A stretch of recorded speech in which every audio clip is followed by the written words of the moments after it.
Hi guys! Today I'll tell you how to make an express mask for problem skin.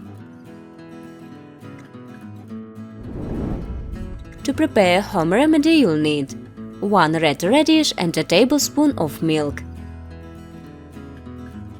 Well-washed root vegetable rub on a fine grater.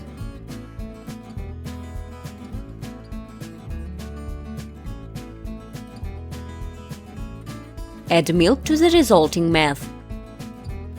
Stir the composition with lightly pressing movements, so that the radish squeezes as much juice as possible.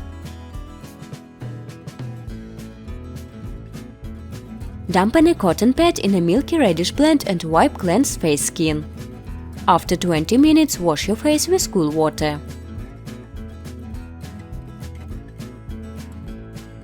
This mask perfectly cleanses the pores of pollution, relieves inflammations and makes the skin fresh and smooth.